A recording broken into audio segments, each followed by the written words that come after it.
Sa isang bahay na pinapamahayan ni Jam Bunting at J. Mangmang, meron nagpaparamdam na di umano isang masamang espiritu. Sinasabi nila na ito ang kanilang yumao na kapatid na si J. Sterster.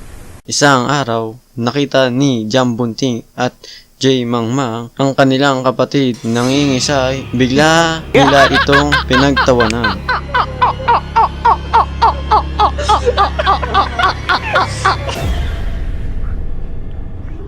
Nagpunta ang aming team upang kausapin ang dalawang magkapatid na si Jam Bunting at J. Mangmang. Ano po kasi kami isang matabang yumaong kapatid.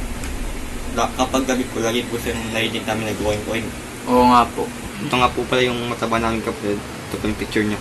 Oo nga po.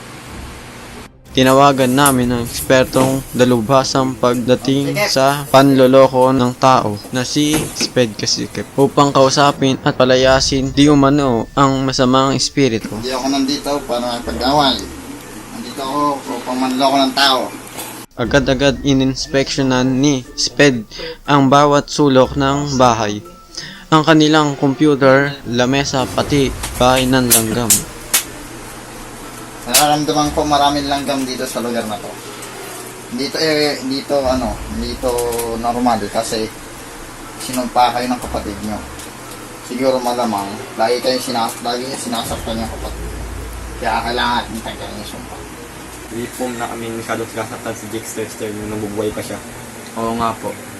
Nakaramdam si Sped ng isang malubhang galit malapit sa kanilang pinakatayuan. Nararamdaman ko kakaiba. Ang siya lumigak. Ito po siya huling humiga. Oo nga po. Bay, nasa na siya ngayon? Siyempre nasa batuhan kita dyan. Agad-agad ay ginawan ni Sped ng ritual ang kanilang higaan nang biglang di umano'y si Sped Kasikip ay naubaran ng salawal. Ano ba yung espiritu? Pagkatapos nito, dali-daling tumakbo si Sped sa CR at umihi. Ito ay naayos pagkatapos niyang gawan ng sutra o charm ang kanilang bahay upang hindi na pasukin ng masamang espiritu ang kanilang tahanan. Sa isang bahay na pinapamahayan sa isang bahay na pinapamahayan sa isang bahay na sa isang bahay na pinapamamahayan sa isang bahay na pinapamahayan ni Jam Bunting at J. Mangmang. Sayang.